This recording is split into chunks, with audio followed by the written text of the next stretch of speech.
नमस्कार, मैं हूं वीर सिंह। आप देख रहे हैं समाचार इंडिया लाइव। खबर आजमगढ़ से है।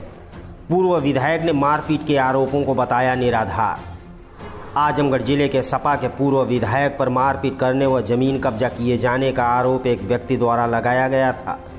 पूर्व विधायक ने आरोपों को आज सिरे से खारिज करते हुए कहा कि उन्होंने इस जमीन का बैनामा लिया है और विपक्षी द्वारा उन्हें फंसाने की साजिश की जा रही है, जबकि जमीन का मामला दीवानी न्यायालय में चल रहा है और वह न्यायालय के आदेश का इंतजार कर रहे हैं, जबकि विपक्षी के द्वारा उस पर जबरदस्ती निर्माण कार्य किया जा रहा था और असफल होने पर उसने हमारे ऊपर इस तरह का आरोप लगाया है।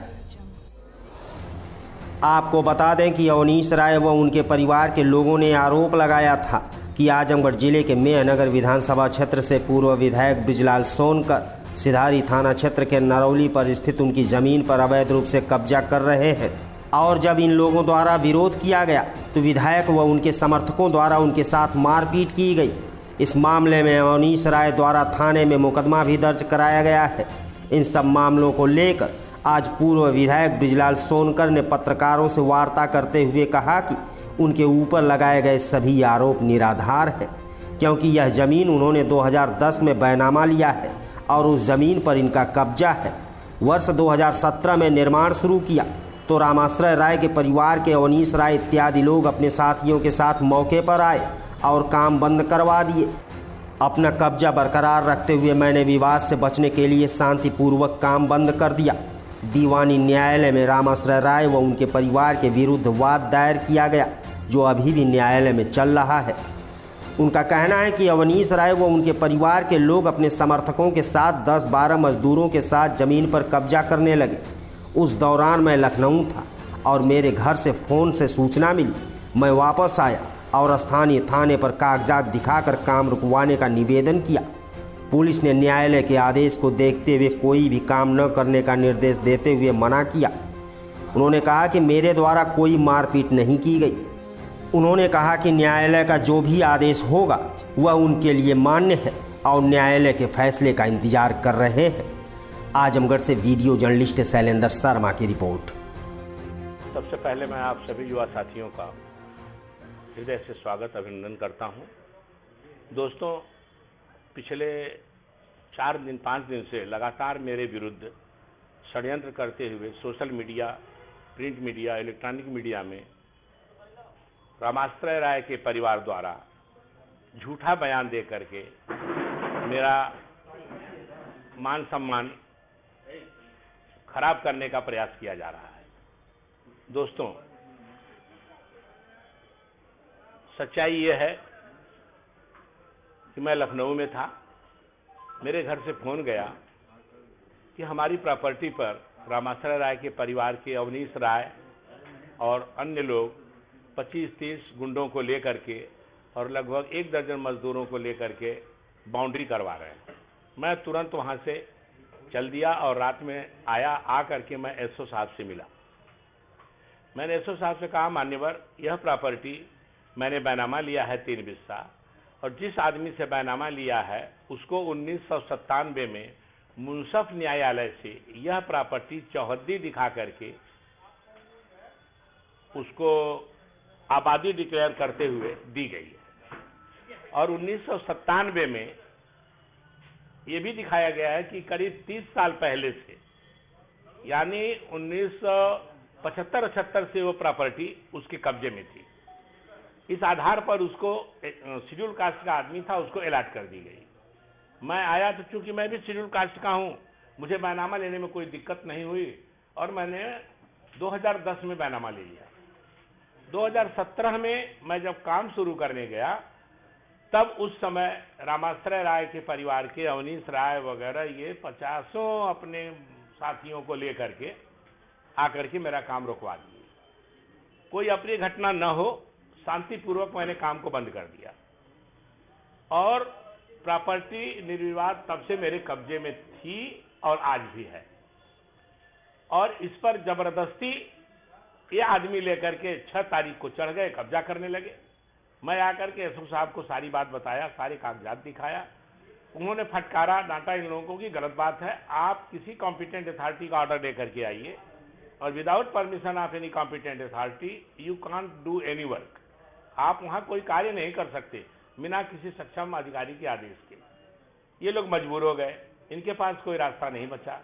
क्योंकि अब ये कोर्ट में मैंने केस डाला है 2017 में मैंने केस डाला है, नोटिस दिया, पेपर में इश्तहार दिया, इनके यहाँ चस्पा किया, लेकिन सब कुछ के बावजूद ये लोग हाजिर नहीं हो रहे हैं कोर्ट में।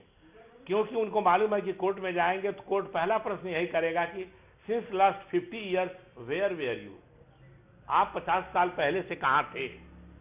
इस प्रश्न का उत्तर इनके पास नहीं है और मेरा केस वही क्लियर हो जाएगा। इसलिए ये लोग नया रास्ता निकाल रहे हैं कि एसडीएम से पैमाइश की दरखास्त दे करके इन लोगों ने पैमाइश तो करा लिया। मैं सोचा पैमाइश करा करके ये कोर्ट में आएंगे, लेकिन ये पैमाइश करा करके बैठ गए और मेरे अनुपस्थिति में कब्जा करने लगे। तो हम लोग आए और एसओ साहब के महोदय से, एसओ महोदय के सहारे से, पुलिस के सहारे से हमने इन लोगों को हटाया और उसमें निर्देश दिया गया है कि जब तक आप किसी सक्षम न्यायालय या अधिकारी का आदेश नहीं लेते हैं तब तक आप प्रॉपर्टी पे नहीं जाएंगे। उन लोगों ने स्वीकार किया। अब इनके पास कोई रास्ता नहीं बचा है, तो मीडिया में कुछ बिकाऊ मीडिया के लोग हैं, कुछ लोग हैं, चंद लोग, 2-4 लोग, वो बिना मुझसे पूछे, अगर मेरे पे आरोप लग रहा है तो एक बार मैं जनप्रतिनिधि हूं, मेरा भी सम्मान है, एक बार मुझसे पूछ लिए होते कि विधायक जी सच्चाई क्या है, मैं उनको कागज दे देता, ये कागज है देख लो भैया। तो वो बिना किए मेरा, लेकिन जैसा कि आप ये तो जवाब देना, क्योंकि अभी तक मुझे मालूम नहीं था कि मुझे भी रात में पता चला कि मुकदमा दर्ज हुआ 323, 324। सुन लीजिए, यह प्रेशर टैक्टिस है उन लोगों की, उन लोगों ने कराया है, लेकिन पुलिस को करना नहीं चाहिए। इसे नहीं करना चाहिए कि पहले मेरा कागज देख ले। अगर मेरे कागज में 50 साल से वह प्रॉपर्टी निर्विवाद मेरे कब्जे में चली आ रही है, तो ये कैसे कहते हैं कि कब्जा सोनकर कर रहे हैं? मेरा तो कब्जा है ही, कब्जा वो कर रहे हैं, इसलिए केस उनके ऊपर होना चाहिए। यहाँ पुलिस की तरफ से कुछ त्रुटि हुई है, मैं इसका स्पष्टीकरण जाकर के अभी लूंगा। मैं थाने पे जा रहा हूँ। राजनीतिक दबाव उधर से पड़ा है क्या? मुझे लगता है राजनीतिक दबाव पड़ा है, क्योंकि वो लोग मुझको धमकी भी दे रहे थे कि ये सपा की सरकार नहीं है। मैंने कहा भाई सपा की सरकार नहीं है, मैं मानता हूं आपकी बात, आपकी सरकार है, तो इसका मतलब क्या हुआ कि आप जबरदस्ती कब्जा करेंगे? वहां पर पूरा डिस्कशन हुआ एसओ के सामने। एसओ ने बल्कि डांट भी दिया कि ये पॉलिटिकल स्टेज नहीं है, आप यहाँ अपनी बात रखने आए हैं, राजनीतिक बात मत करिए। आप और आपके समर्थकों पर दफनाने का आरोप लगा है। भैया मेरा समर्थक कोई था ही नहीं, मैं तो, मेरा भतीजा था, मेरे सारे बाल बच्चे तो बाहर रहते हैं, कोई आदमी मेरे साथ नहीं था, ना ही मौके पर कोई झगड़ा हुआ है। आप लोग अगर यहाँ से चल सकते हैं, 10 कदम भी नहीं है, देख लीजिए, पूछ लीजिए अगल बगल के लोगों से, क्या ब्रिजलाल सोनकर दौड़ा के मारे? ऐसा उनका कहना है। मैं तो चल नहीं पाता हूँ, 70 साल उम्र हो गई, मेरे घुटने से तो सीधे चलना मुश्किल है, अब मैं दौड़ा के मारा, ये हास्यास्पद और बहुत ही विचारणीय प्रश्न है। अच्छा, ये संजय गुप्ता से आपका कुछ विवाद है? मेरा कोई विवाद नहीं है। संजय गुप्ता को सीओ साहब ने फटकारा कि तुम यहाँ बैठे हो, अपने घर में सीमेंट रख रहे हो, अपने दरवाजे पर गिट्टी ये गिरवा करके और यहाँ कब्जा करवा रहे हो, तुमको मालूम है कि विवाद चल रहा है, तो तुम क्यों बीच में आ रहे हो? बोला साहब हम नहीं जाएंगे। लेकिन उनकी क्या साठगांठ है भगवान जाने। संजय गुप्ता के कंधे पे बंदूक रख करके वो शिकार खेल रहे हैं। हाँ बिल्कुल, संजय गुप्ता से मेरा कुछ लेना देना नहीं है, संजय गुप्ता से मेरा कोई लेना देना नहीं है, और ईश्वर साक्षी है कि कोई भी मारा मारी वहां हुई नहीं, कोई झगड़ा नहीं हुआ। क्या आप चाहते हैं? मैं चाहता हूं कि मेरे साथ न्याय हो, और until the permission is granted by honourable court कोई आदमी वहां निर्माण न करे। मैं शांति प्रिय आदमी हूं, इसलिए मैंने काम को रोक दिया। मैं भी झगड़ालू होता तो मैं अपना काम चालू किया रहता, पैसा खिलाता, चालू किया रहता, लेकिन नहीं, मैंने कहा न्यायालय का आदेश लेने के बाद काम करूंगा। कितनी जमीन है जहाँ विवाद? सर ये करीब 3 बिस्वा है। जी सर, 40 फीट चौड़ी है। ये नरौली तिराहे पर, एकदम तिराहे पर जब आप पश्चिम तरफ मुड़ते हैं तो लेफ्ट साइड में है, गड्ढा है जी। कोई कहने की जरूरत नहीं, पूरा गांव मेरा जानता है। और एक बात और बता दूं, एक मीडिया में वो प्रचारित कर रहे हैं कि गांव के सभी लोग आहत हैं और भयभीत हैं, 5-7 बाहर के आदमियों को खड़ा किए हैं, कोई नरौली का नहीं है। इस तरह का दुष्प्रचार करना ये शर्मनाक है मीडिया के लिए, और लोकतंत्र का चौथा स्तंभ होने के कारण आपकी बहुत बड़ी जिम्मेदारी है कि इस तरह के दुष्प्रचार से किसी की मानहानि होगी और किसी का नुकसान होगा तो निश्चित आपके विरोध में जाएगा। और जिन लोगों ने गलत प्रचार किया है, मैं आपसे स्पष्ट कह देता हूं कि मैं मानहानि का दावा करने जा रहा हूं। कल तक मेरा मानहानि का दावा हो जाएगा।